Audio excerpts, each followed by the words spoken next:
Ceci est une émission payée par l'heure de la bonne nouvelle.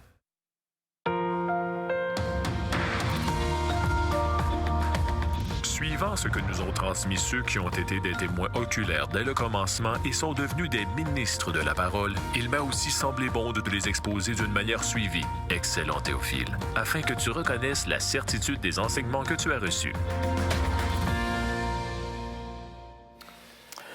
Bonjour et bienvenue à l'heure de la bonne nouvelle. Il nous fait plaisir de vous retrouver.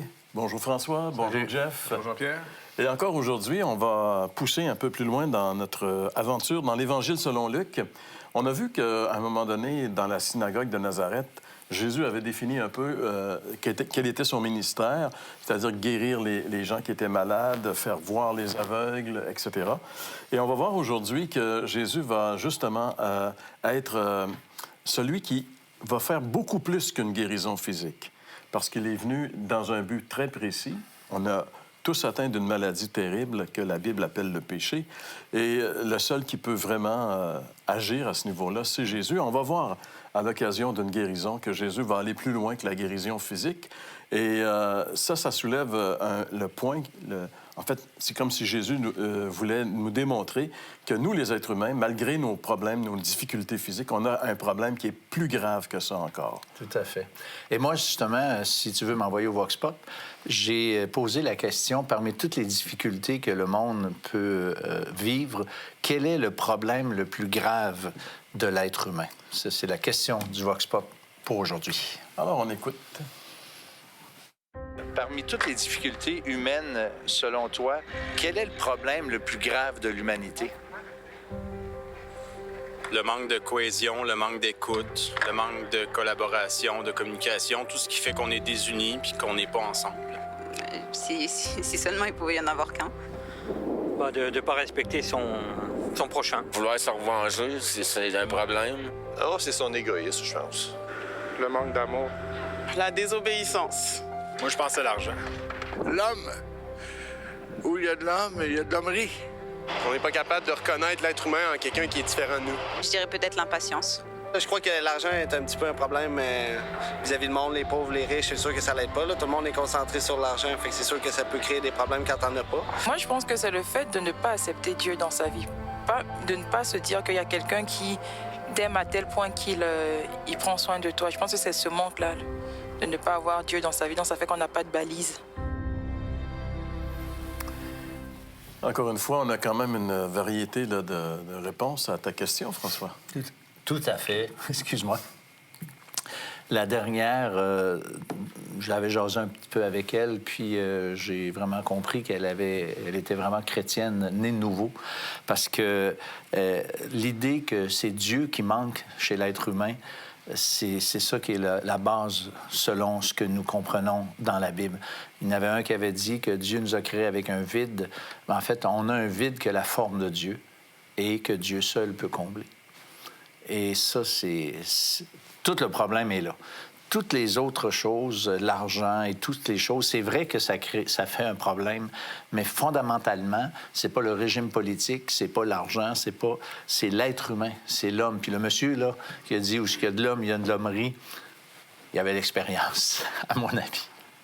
Oui, c'est sûr que c'était une question qui suscite énormément de possibilités de réponse. Quand on demande aux gens quel est le problème fondamental, il y a beaucoup de possibilités, parce que si on s'arrête uniquement à ce qu'on voit, à ce qu'on peut toucher, il y en a des problèmes dans notre société. Puis moi, à la défense des réponses, ils ne savent pas nécessairement de quoi on parle.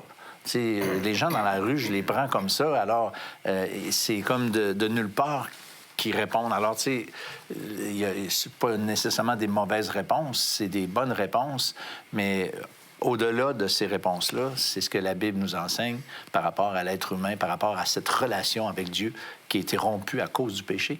Et c'est ça qui crée le vrai problème. Et on va voir Jésus aujourd'hui qui va être confronté un cas bien spécial, dans des circonstances également bien spéciales. Et ça démontre jusqu'à quel point, parfois, les situations sont tellement critiques qu'on est prêt à n'importe quoi pour trouver une solution, finalement. Et si on va à Jésus, bien là, on risque de... Bon, on risque pas, on est sûr d'avoir une bonne solution. Mais pendant combien de temps on est à gauche et à droite, on essaie partout? Souvent, Jésus, c'est quand même la dernière solution. On a tout essayé, on a tout épuisé, puis ça donne rien. Donc maintenant, pourquoi est-ce qu'on n'essayerait pas Dieu? Souvent, c'est comme ça. Alors que normalement, on devrait commencer par là parce que c'est lui qui est le seul qui peut vraiment faire quelque chose. Comment on va le voir dans le texte que nous allons lire immédiatement après la pause? Vous avez des questions ou des commentaires sur ce que vous venez d'entendre? Contactez-nous par téléphone ou réagissez sur les médias sociaux.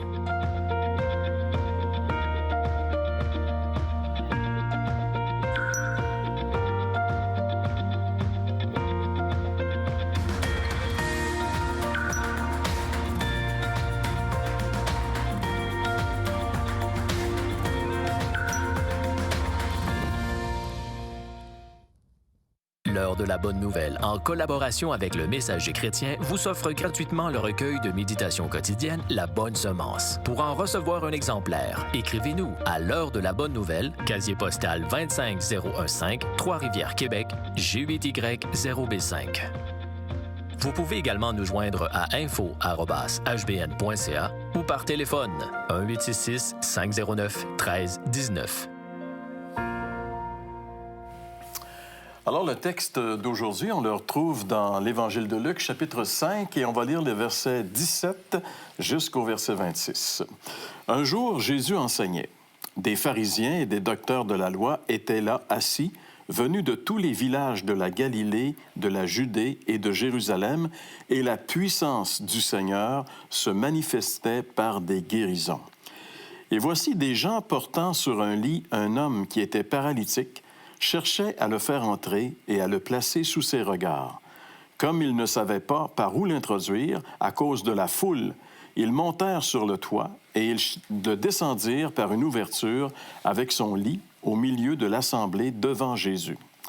Voyant leur foi, Jésus dit, « Homme, tes péchés te sont pardonnés. » Les scribes et les pharisiens se mirent à raisonner et à dire, « Qui est celui-ci qui profère des blasphèmes? Qui peut pardonner les péchés si ce n'est Dieu seul? » Jésus, connaissant leurs pensées, prit la parole et dit, « Quelle pensée avez-vous dans vos cœurs?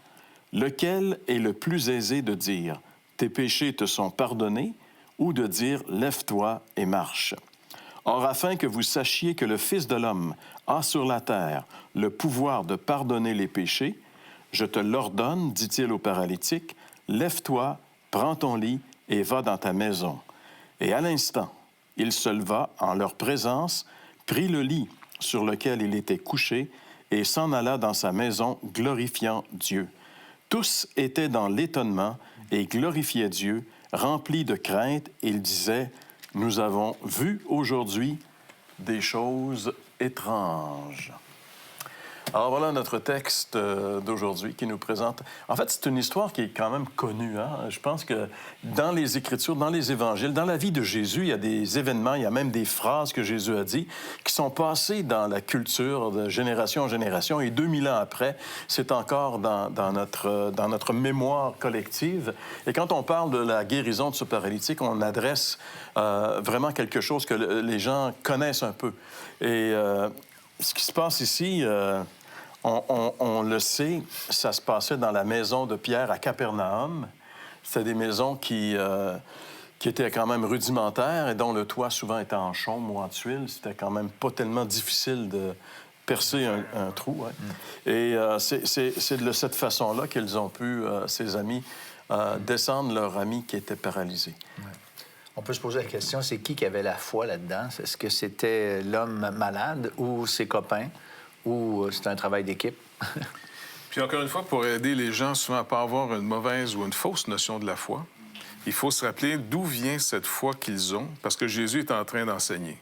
Et non seulement il est en train d'enseigner, des pharisiens puis des docteurs de la loi viennent de partout pour l'écouter. Ouais, ça, c'est vraiment frappant dans le texte. Parce que là, de Jérusalem, qui est quand même assez loin là, de la Galilée. Hein, il faut rappeler quand on partait de Jérusalem pour aller faire les tournages en Galilée, c'était 1h30, quasiment des fois 2 heures en voiture. Donc, à pied, les gens, là, ça a été...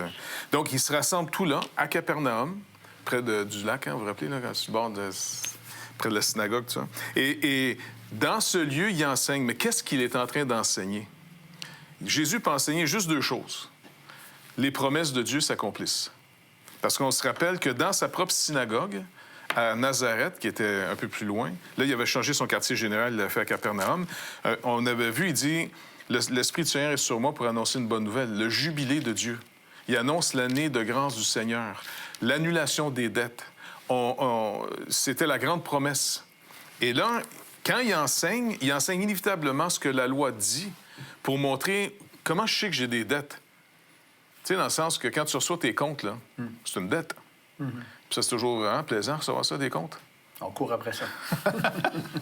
Donc, finalement, quand la banque, quand ta carte de crédit, et ainsi de suite, t'envoie tes comptes, il t'envoie finalement, voici ce que tu dois. Maintenant, comment on peut savoir qu'est-ce qu'on doit à Dieu? Il y a juste un moyen de le savoir, c'est selon sa loi, les fameux 10 commandements encore. Ouais. Et là, Jésus est en train de dire, moi, je suis venu de la part de ce Dieu qui vous a dit, et voici votre dette. Maintenant, c'est le jubilé, je m'en viens vous annoncer de sa part le pardon des dettes. On efface les dettes. Et puis là, ici, comment il rend ça manifeste? Il dit, il y avait beaucoup de guérisons. Alors, ses amis... Quand ils savent que Jésus est là, d'abord, dans un autre évangile, il y a tellement de gens autour de la maison pour moyen de rentrer dedans. Puis leur ami, finalement, il est paralysé. Ça fait que... Ils croient dans le fameux jubilé que Jésus a annoncé. C'est cette parole-là qui sort de partout. Qu'est-ce que de particulier, ce prédicateur? Qu'est-ce qu'il annonce? Repentez-vous. Mais la repentance, c'est changer de vie. Maintenant, je vous annonce une bonne nouvelle. Attendez plus. Voici le moment. Maintenant, venez, attendez plus. Parce qu'avant, dans l'Ancien Testament, c'est on attend le jour du Seigneur. On attend qu'il vienne. Quand est-ce qu'il va venir, le serviteur de Dieu, qui va rentrer dans son temple? Quand est-ce que ça va se réaliser? Là, Jésus, il dit, maintenant, changez de vie, venez. Attendez plus, venez. Et c'est pour ça qu'ils viennent par la foi. Tu ne peux pas avoir la foi en Dieu à moins que Dieu te dise quoi croire. Oui, la foi, c'est toujours une vérité sur laquelle qu'on saisit. C'est pas la foi, moi, j'ai confiance. Tu peux pas avoir confiance. En quoi tu as confiance? En qui tu as confiance et quelle est la parole sur laquelle tu t'accroches? Et ça, c'est la foi. Mais qu'est-ce que je trouve vraiment frappant dans ce texte-là? C'est que les gens amènent ce paralytique pour être guéri, mais la première chose que Jésus dit au paralytique, c'est « tes péchés sont pardonnés ». C'est comme si, je sais pas, si lui disait « non, c'est pas tout à fait ça, pourquoi je suis venu? Je suis venu pour autre chose, moi là, je suis venu... » Mais pour Dieu, le plus important, c'est le pardon des péchés. En quelque part, la maladie physique, on va tous mourir.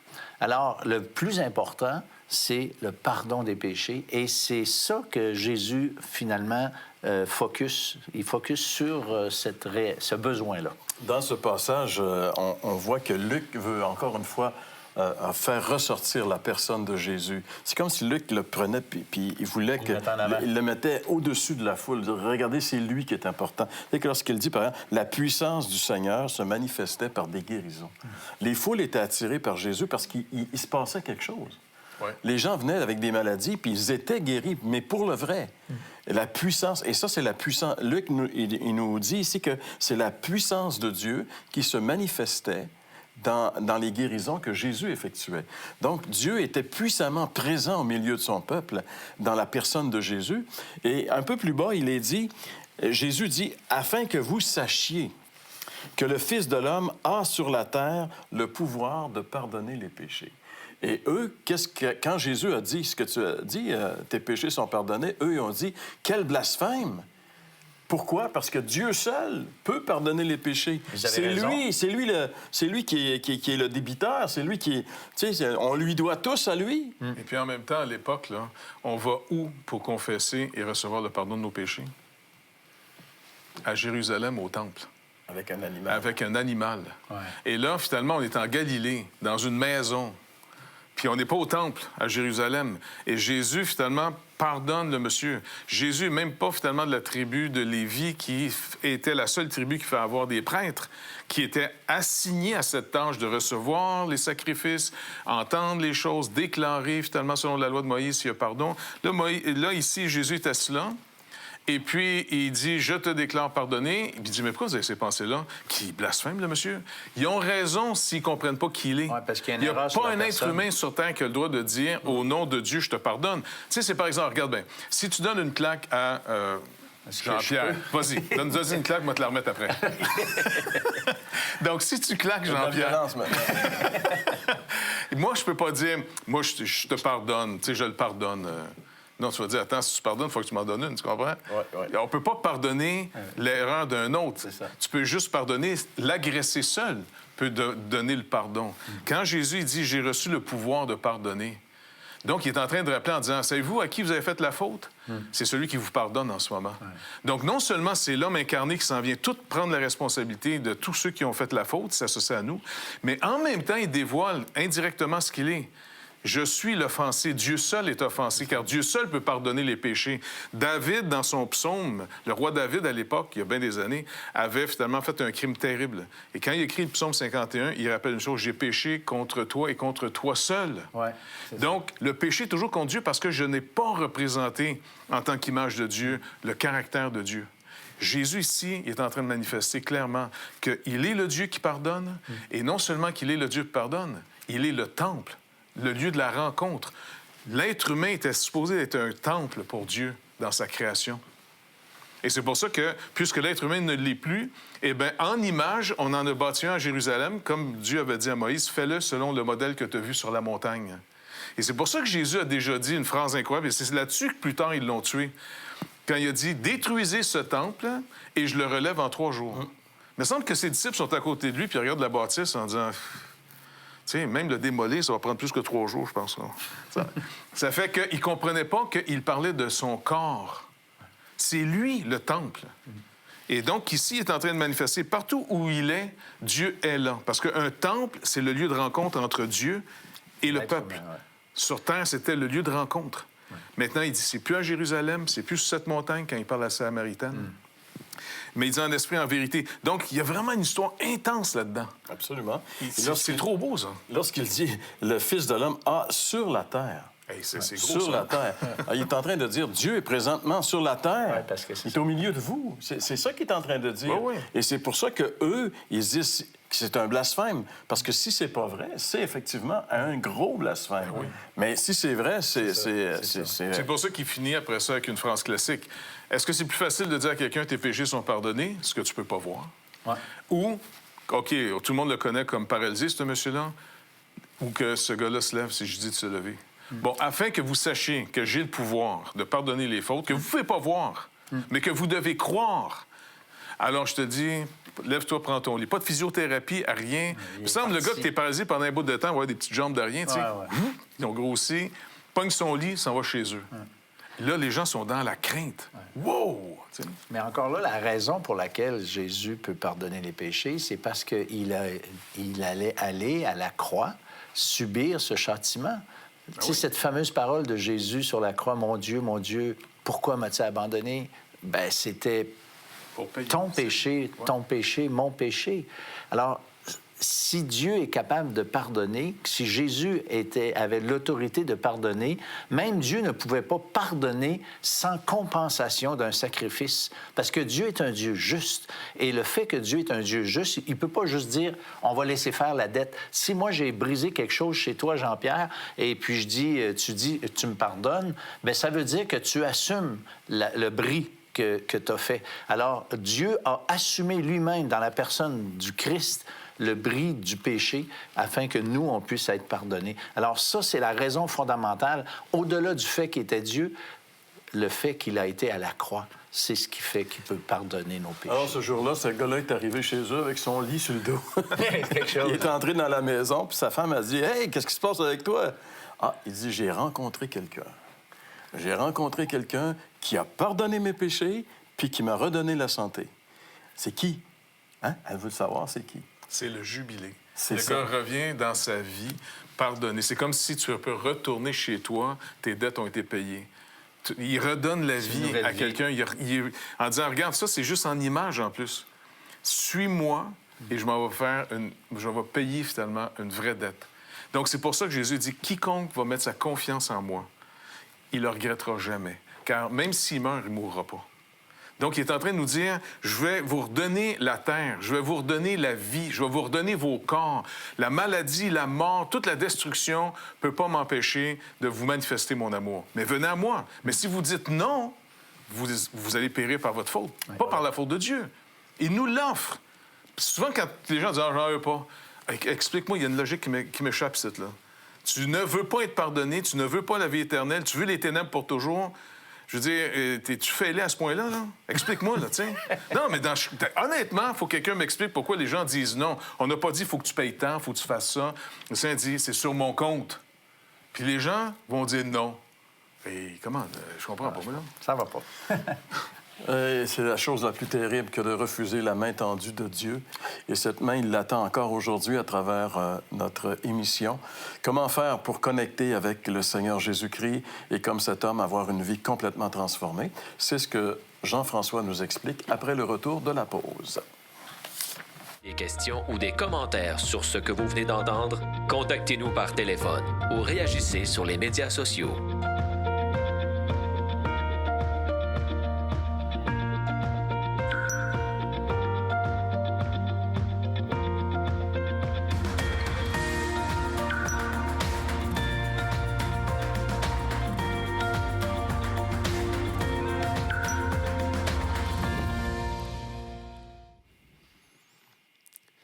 Parler d'une situation désespérée quand quelqu'un est paralysé.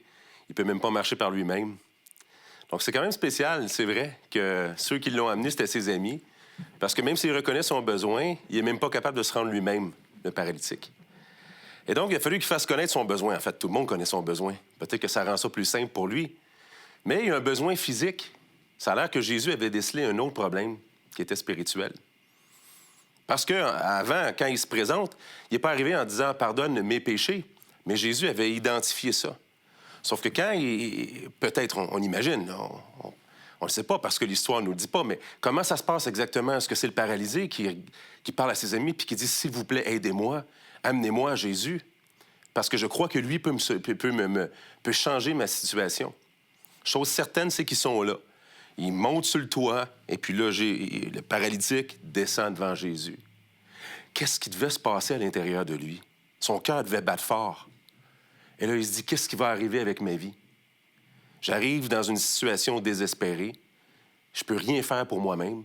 Et là, il se dit, je crois que ce Jésus-là a l'autorité même pour faire ce double miracle-là. Comme ça a été dit, c'est un double miracle. Non seulement il est plus paralysé, mais les muscles se reforment et tout se reforme. Donc, c'est énorme. Mais il y croit. Et là, quand Jésus le voit arriver, c'est bel et bien ce qu'il lui dit. Il lui dit pas en premier, « Oui, je vais te guérir. » Il lui dit, « Tes péchés sont pardonnés. » Ses péchés sont pardonnés. Et là, encore une fois, tout le monde dit, « On peut rien faire avec ça. Voyons donc, qui peut prouver que tu as pardonné ses péchés? » Et donc, c'est ce qu'il faut comprendre, comme il a vraiment été clairement dit déjà. Mais c'est la preuve que Jésus peut pardonner les péchés. Et là, il s'en retourne chez lui. Et puis, la chose est faite. Il est guéri 2 fois. Guéri à l'intérieur de toutes ses fautes et guéri physiquement. C'est comme si, autrement dit, sa condition physique est la preuve de sa condition spirituelle maintenant. Donc, sa foi a été récompensée, son salut a été consommé, dans le sens que Dieu lui a donné le pardon de ses péchés.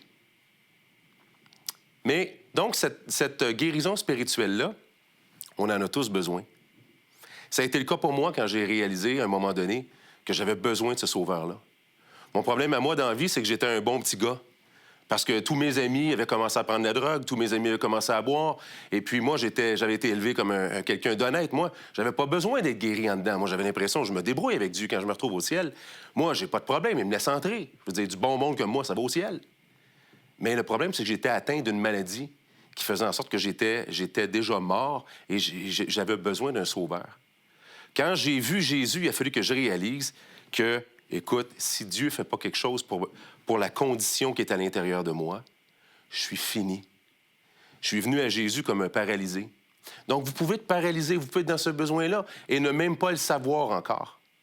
Mais donc, réalisez dans cette histoire-là que Dieu est en train de vous montrer ici qu'il y a un besoin plus grand encore que celui que vous pouvez voir de l'extérieur. Vous pouvez vous rendre à Jésus. Vous pouvez vous rendre à lui et vous pouvez en toute confiance lui dire ce que vous êtes. Vous pouvez avoir été le contraire de mon histoire à moi. Vous pouvez avoir été quelqu'un qui a fait plein de choses qui vous rendent coupable. D'une manière ou d'une autre, les deux types sont acceptés par ce Jésus-là. Il est prêt à vous pardonner dans les deux cas. Aujourd'hui, ça a été dit souvent, si vous entendez sa voix, n'endurcissez pas vos cœurs. Vous l'entendez, là, par la télé. N'endurcissez pas vos cœurs. Pourquoi est-ce que vous remettriez à demain quelque chose que vous pouvez faire maintenant si vous ne savez même pas si vous allez être encore là demain? N'ayez pas cette audace-là de dire « je vais remettre à plus tard ». Ça n'existe pas. Demain, on ne sait pas qu'est-ce qui nous attend demain. Répondez aujourd'hui. Son amour vous appelle. Ouvrez votre bouche. Faites tout simplement lui dire « Jésus, prends ma vie. Je crois que tu es mort pour mes péchés. Pardonne mes péchés. » Et il va le faire. Vous avez des questions ou des commentaires sur ce que vous venez d'entendre? Contactez-nous par téléphone ou réagissez sur les médias sociaux.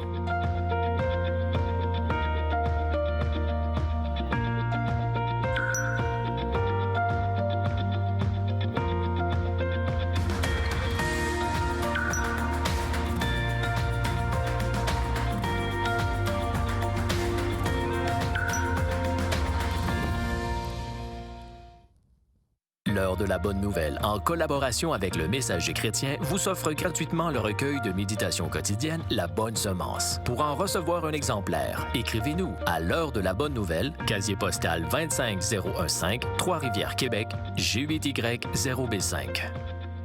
Vous pouvez également nous joindre à info@hbn.ca ou par téléphone 1-866-509-1319.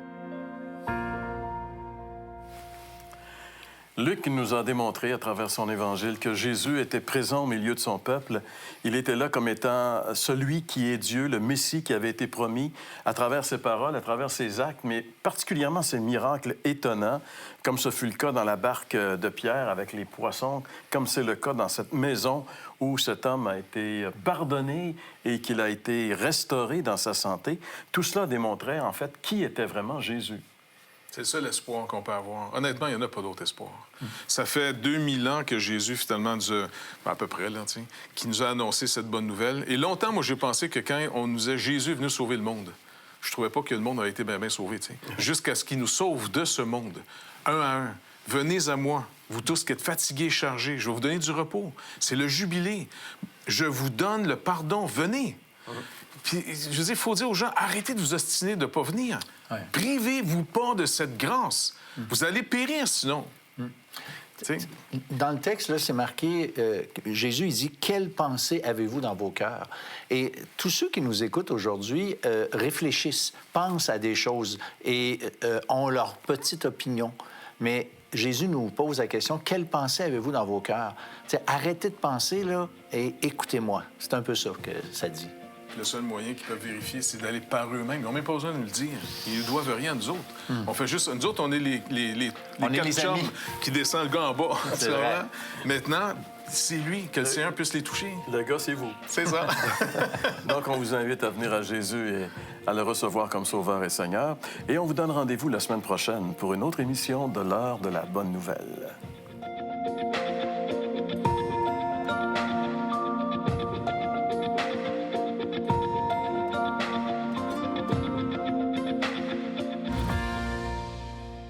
Ceci était une émission payée par l'heure de la bonne nouvelle.